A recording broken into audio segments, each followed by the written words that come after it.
And one of the things I wanted to thank you for tonight was the resolution, the non-discrimination resolution, the CRT deal, because it's happening. And as a parent, I speak to other parents. There's a few things that we don't want.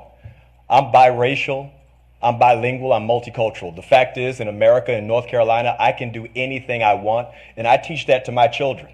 And the person who tells my little pecan-colored kids that they're somehow oppressed based on the color of their skin would be absolutely wrong and absolutely at war with me. And I think that's the same for every parent. Because CRT, all of that, the parents don't want it. It's a big fat lie. There's not one, if you believe in CRT, I want to tell you you're a liar. Because that means you look at your black neighbor and say that they're oppressed, and you look at your white neighbor and say that they're evil, regardless of the experience that you've had with them.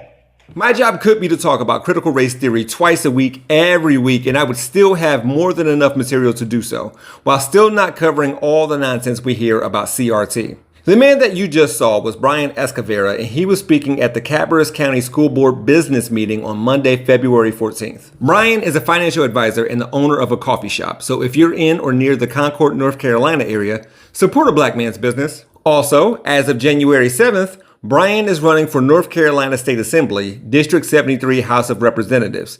Stick with me because this is going somewhere. With that said, after his rant, which included the claim that racism is hardly seen outside of the government and in the media, Brian was invited to speak with Laura Ingraham on Fox News, where she asked him what compelled him to deliver now what she thought was an amazing, unbelievable speech. According to Brian, quote, "It's just that time. We have to win the moment," later saying, when he thinks about the life he wants for what he described as his pecan-colored kids, every time he turns around, someone's trying to take that from them. And I wanted to give him the benefit of the doubt and say that the reason why he also didn't present proof that CRT is even being considered to be taught in his children's school district, or that it encourages students to view white people as oppressors and black people as oppressed, was because he didn't have a multimedia component with him.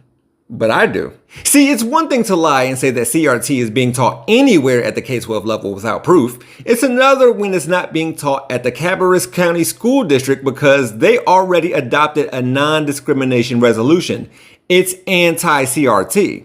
But wait, hold on. If you're wondering why a successful black man is saying to his kid's school district that parents don't want CRT, even though it isn't going there, and people are telling his kids that they are oppressed, even though racism is hardly seen there, you should know that Brian is a conservative. But you knew that. As I mentioned earlier, he launched his campaign on January 7th. Now, the general public can speak at the Cabarrus County School Board business meetings. Looking at their calendar, there was an opportunity to speak just 3 days later on January 10th. He must have missed it. Petty Jeffy skimmed through that meeting and didn't see a biracial, multiracial person like Brian say anything. The next available day for him to speak was, you guessed it, Monday, February 14th, and he took advantage.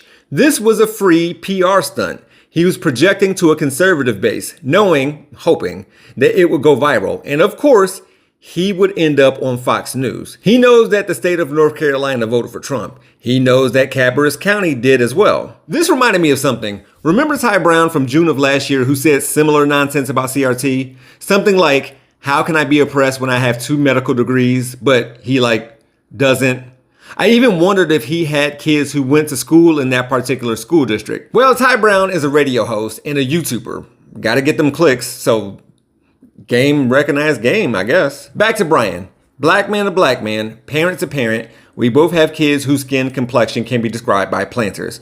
I'm glad you tell your kids that they can do anything if they work hard. I tell my kids the same thing. But, and I can't believe I have to say this, your experience isn't everyone's. And if CRT is a lie you say it is, you wouldn't have to lie about it. For Rebel HQ, I'm Jeff Wiggins. My architect knows Japanese. For more from the Young Turks, stay right here. If you want to see content from yours truly, click on the hashtag below. I can also be found on all socials at He Gon' Be Alright. Thanks for watching.